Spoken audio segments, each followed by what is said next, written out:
বাবা, তোর বাপ তো আর এই দুনিয়াতে বাইসা নাই।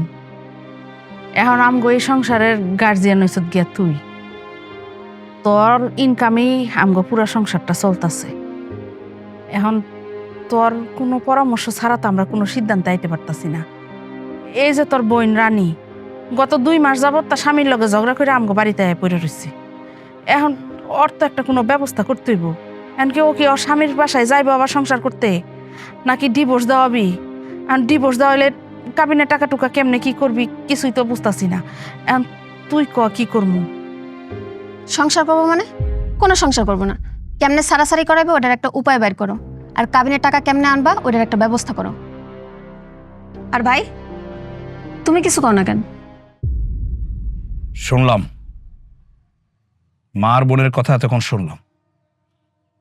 দেখ রানী, এটা একটা জীবনের ব্যাপার। এই সিদ্ধান্ত তো হুটহাট করে নেওয়া যায় না। এইসব সিদ্ধান্ত নিতে গেলে পরিবারের সবাই মিল্লা নিতে হয়। আমার বউ বাড়িতে আছে, তারও তো একটা মতামত আছে, পরামর্শ আছে না? আরে এর মধ্যে তুই আবার তোর বউরে টানতাছত কেন? সিদ্ধান্ত নিবি ওর জীবনের, এটা তো তুই নিতে পারস আর আমি নিতে পারি। এর মধ্যে আবার তোর বউ কেন? আম্মা, মনে করো এটাই আমার সিদ্ধান্ত।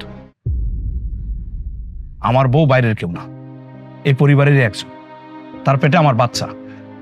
আল্লাহ যদি চায়, আল্লাহ যদি সুন্দরভাবে দুনিয়াতে আমার বাচ্চারা নিয়ে আসে, সেও এই পরিবারের একজন হবে।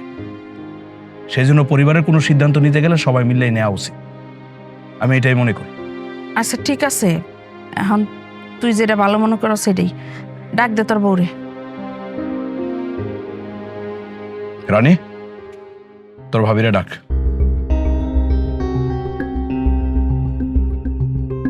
ভাবি, ভাবি, তোমায় ডাকে।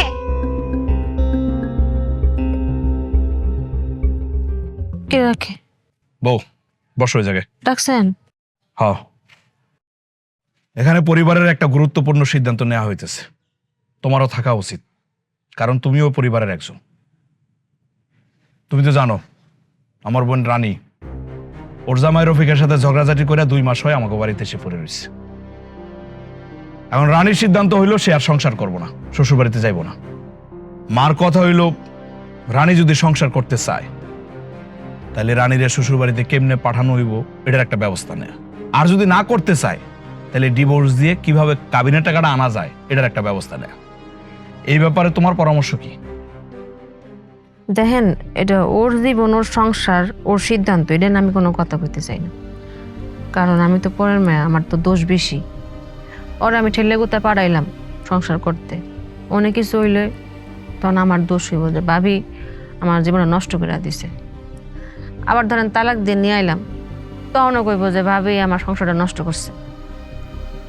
ওর যদি ভালো কিছু হয় তখন ও আল্লাহর কথা কইব যে আল্লাহ দিছে, আর খারাপ কিছু হলে তখন আমার দোষ দিব। ওরটা ওরে ভাবতে দেন। না ঠিক আছে, তোমার কথা আমি বুঝলাম। আমি পরামর্শ দিতে বলতেছি, সিদ্ধান্ত দিতে বলি নাই। পরামর্শ আর মাসোয়ারা সুন্নত। যা সিদ্ধান্ত নেয়ার আমি নেব, আমি যা বলবো সেটাই ফাইনাল।